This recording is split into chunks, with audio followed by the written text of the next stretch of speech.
When people think about the Persian Gulf and the Strait of Hormuz, they usually picture oil tankers, warships, missiles, drones, and the constant fear that a regional conflict could choke off global energy supplies overnight. What almost nobody pictures is the internet. Not the abstract internet you use on your phone, but the physical internet. The real one.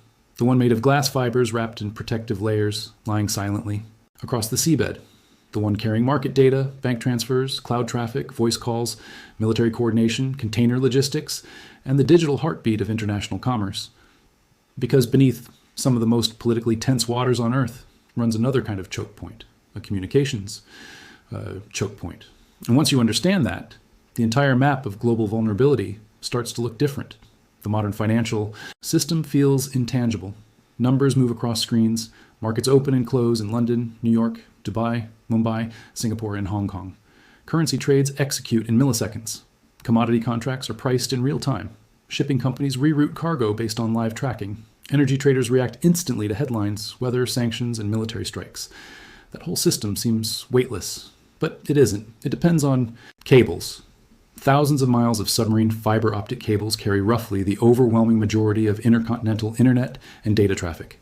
Satellites matter for broadcasting, navigation, remote communications, and resilience at the edges, but they do not carry the bulk of the world's high-capacity, low-latency internet. That job belongs to undersea cables, and that means the global economy depends not just on servers and software, but on routes, very specific routes. Some of those routes pass through the Gulf. Some connect the Gulf states to Europe, Africa, India, and East Asia. Some land in Oman, the United Arab Emirates, Qatar, Bahrain, Saudi Arabia, Kuwait, Iraq, and Iran, while others run nearby through the Arabian Sea and the approaches to the Strait of Hormuz. These cables support cloud services, international banking, market connectivity, energy sector communications, government systems, and the data exchanges linking the Middle East to wider global networks. This matters for one very simple reason.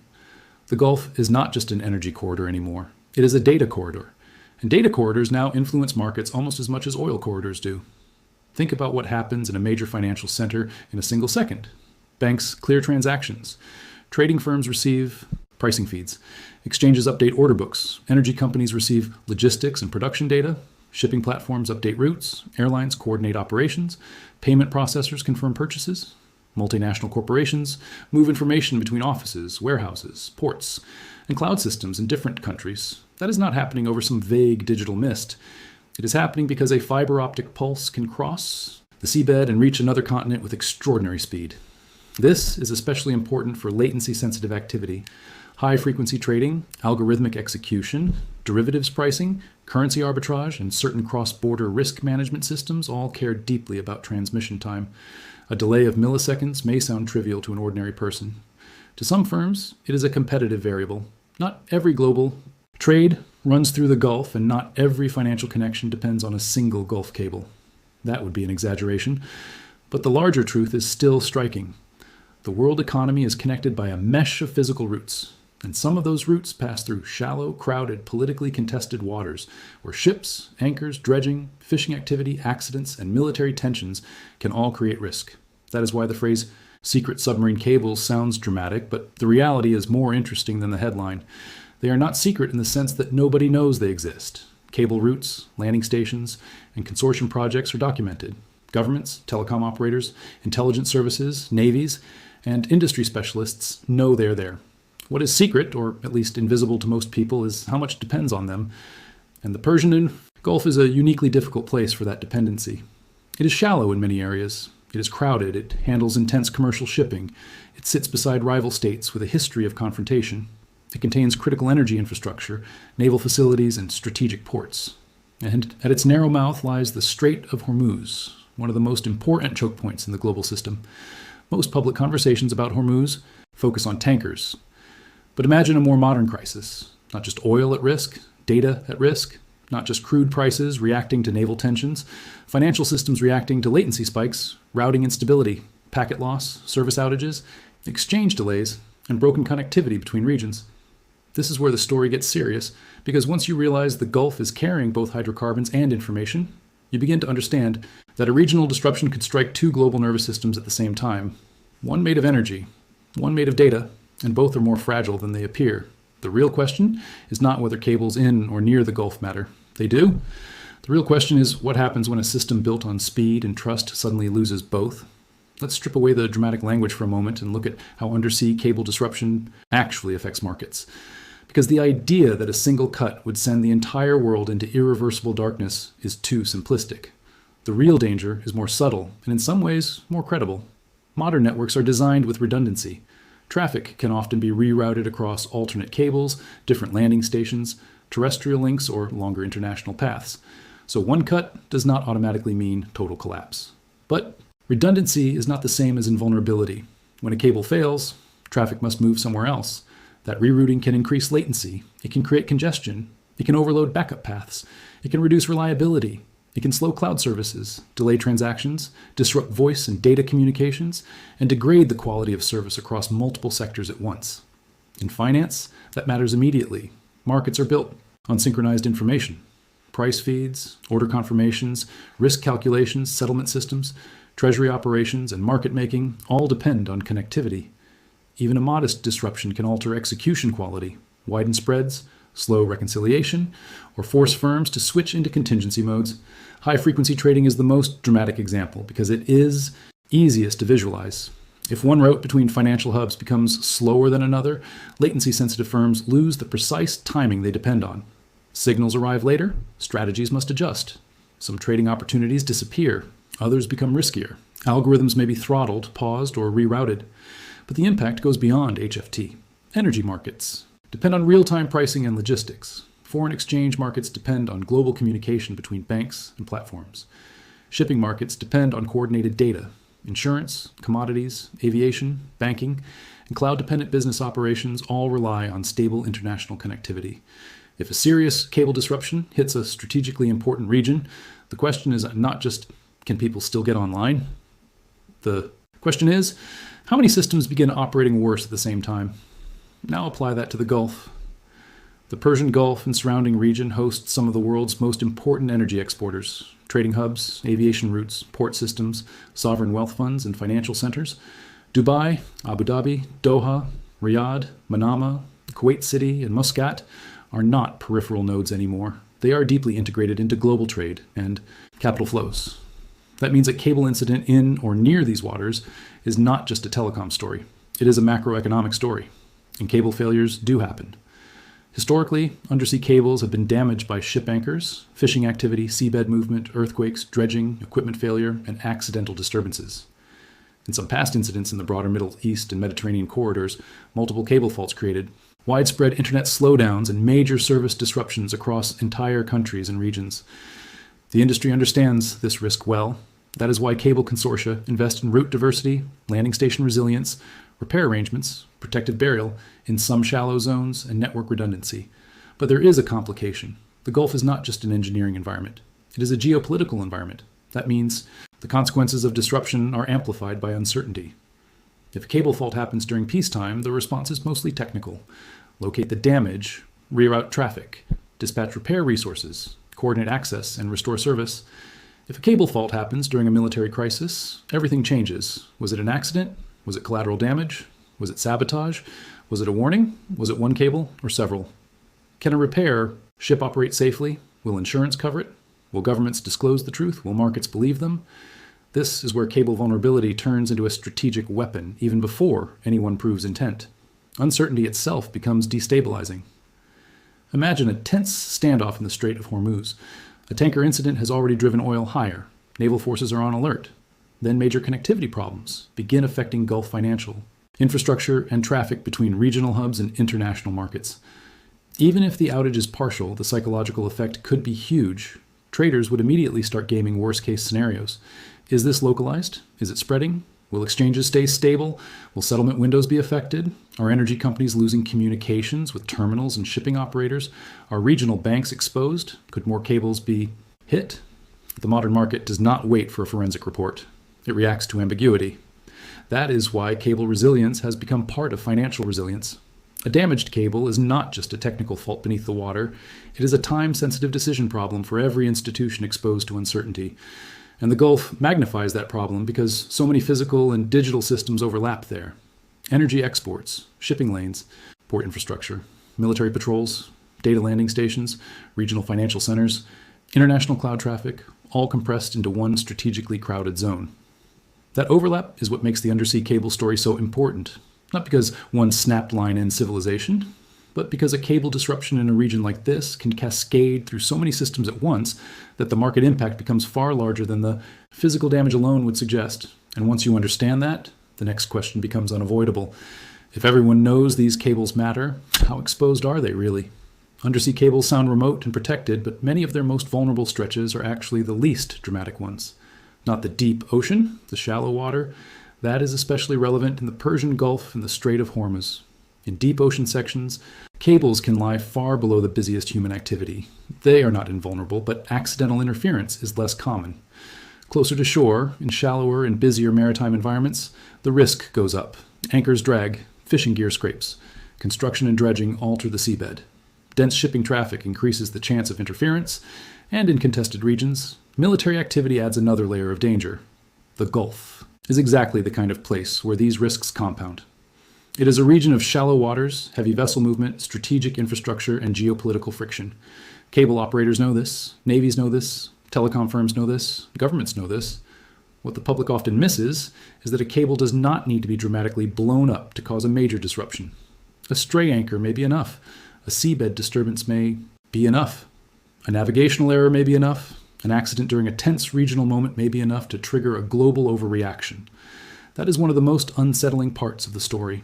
The vulnerability is not always cinematic. It can be mundane. And because it can be mundane, attribution becomes harder. In a war zone, visible destruction is often easier to understand than ambiguous infrastructure failure. A missile strike is obvious. A degraded data corridor is not. Yet from the perspective of financial stability, the second can be terrifying. A market can adapt to known bad news more easily than to unclear systemic risk. Suppose a cable incident slows connectivity between Gulf infrastructure and wider global networks. Cloud services may fail over to backup systems, but performance can degrade. Banks may shift to alternate routes, but latency changes. Exchanges may remain open, but participants lose confidence in timing and reliability. Energy traders may keep operating, but communications become less predictable. That is how shallow physical damage creates deep economic consequences. There is also a second layer to the problem: repair. Repairing undersea cables is not instantaneous. It requires locating the fault, mobilizing specialized chips, securing permissions, reaching the site, lifting and splicing the cable, testing the repair, and restoring service. In a peaceful environment, that process already takes time. In a tense maritime zone, it becomes harder. Repair vessels may need security assurances. Access may be slowed by military restrictions. Insurance and liability issues may complicate operations. Governments may hesitate to release information. And if there is fear of renewed damage, operators may delay movement. So even if the cable cut itself is physically limited, the restoration timeline can become politically extended. That delay matters immensely in financial systems. A few minutes of instability can move prices. A few hours can trigger global headlines. A few days can change business continuity plans, increase risk premiums, and shake trust in regional infrastructure. And that brings us to the central myth we need to challenge. The myth is that digital systems are automatically self-healing because the internet routes around damage. That phrase contains some truth, but it creates false confidence. Yes, the internet is resilient. Yes, large networks reroute. Yes, critical institutions invest in backup systems. But resilience is not free. It consumes spare capacity. It often means accepting slower routes. It may reduce redundancy elsewhere. And during periods of strain, rerouting one major disruption can leave the wider system more brittle than before. In other words, survival is not the same as normal function. Markets may stay open and still be impaired. Banks may remain connected and still face delays. Ports may continue operating and still lose efficiency. Energy firms may keep communicating and still suffer degraded coordination. That is the kind of darkness the real world produces. Not always total blackout. Often controlled dysfunction. And controlled dysfunction in a tightly timed global economy can be extraordinarily expensive. This is why financial centers, telecom operators, and national security planners care so much about route diversity. More cables, more landing points, more alternate paths, more resilience inland, more capacity outside the narrowest choke points. Because the danger is not only that one cable breaks, it is that too many critical functions end up depending on the same vulnerable geography. The Strait of Hormuz already sits at the center of oil risk. If enough data dependence accumulates around the same geography, then a local disruption acquires global leverage. That is the strategic lesson. A choke point becomes far more dangerous when multiple systems overlap on top of each other, and the Persian Gulf is now exactly that kind of overlap zone, a place where the physical nervous system of energy and the digital nervous system of finance run dangerously close together. So where does this leave us? The most honest answer is that the undersea cable story beneath the Persian Gulf is not a fantasy about one line being cut and the world instantly ending. It is something more serious. It is a story about concentration of risk, a story about how the modern global economy depends on infrastructure most people never see. A story about how digital systems appear weightless right up until the moment a physical choke point reminds us they are not. And a story about why markets are increasingly exposed to the same maritime tensions that already threaten energy supply chains. That is the key shift. For years, the world understood the Gulf mainly as an oil risk. Now, it must also be understood as a data risk. The same region that can disrupt tanker flows can also degrade digital connectivity. The same strategic tension that can move crude prices can also unsettle communications, cloud operations, and financial execution. The same uncertainty that panics shipping insurers can also rattle banks, exchanges, and global investors. That does not mean the world is helpless. Far from it. The cable industry, financial institutions, telecom operators, and governments all have tools. They can invest in route diversity that bypasses the most exposed corridors. They can increase terrestrial alternatives. They can harden landing stations. They can improve cable monitoring. They can prearrange repair access and regional coordination. They can build stronger business continuity systems for exchanges, banks, ports, and energy companies. They can stress test what happens when latency rises or traffic is suddenly rerouted. And they can stop treating communications infrastructure as a purely technical issue rather than a core part of strategic and economic security. Because that is what it is now. Strategic infrastructure, the undersea cable network, is no longer just a telecom asset. It is part of the operating environment of markets, states, militaries, and multinational business. And in a place like the Gulf, that means any serious crisis must be evaluated through two lenses at once. What happens to energy and what happens to data? A lot of the public conversation still misses the second question. That is dangerous. If a shipping incident in the Strait of Hormuz occurs tomorrow, the first headlines will probably focus on oil. That makes sense. But behind the scenes, risk teams, telecom operators, banks, cloud providers, insurers, and market participants will also be asking another question. What about the cables? Are traffic paths stable? Are landing stations operating normally? Has routing shifted? Are financial networks seeing delays? Is this an isolated fault or something larger? Because in modern markets, price is inseparable from connectivity. If information slows, markets change. If communication degrades, confidence weakens. If confidence weakens in the middle of a geopolitical crisis, volatility expands. That is why the phrase, control global markets, while dramatic, is not completely wrong if understood properly. These cables do not dictate prices by themselves. They are not puppeteers. But they help determine whether the infrastructure of modern pricing, trading, coordination, and risk transfer keeps functioning smoothly. And when that infrastructure is threatened, the consequences move fast. Not because the world goes dark forever, but because the world is so interconnected that even partial disruption in the wrong place can force millions of decisions at once. That is how modern fragility works. A shallow seabed, a crowded strait, a broken cable, a delayed signal, a missed execution, a stressed exchange, a volatile market, a rising insurance premium, a rerouted tanker, a political accusation, a repair delay, a wider panic. The physical trigger may be small, the systemic effect may not be. And that is the deeper truth beneath the Persian Gulf. The world economy is not only connected, it is compressed. Compressed into routes, corridors, landing stations, ports, cables, switches, and choke points that appear invisible right up until something goes wrong. The undersea cables near the Gulf are part of that hidden map. They are not the only routes that matter. They are not a single point of failure for civilization. But they are important enough that any serious disruption there could ripple through energy markets, communication systems, and financial networks at the same time. That is not irreversible darkness. It is something more believable. A sudden struggle for visibility, a crisis in which no one loses the internet completely, but everyone loses certainty. And in global markets, certainty is often the most valuable infrastructure of all.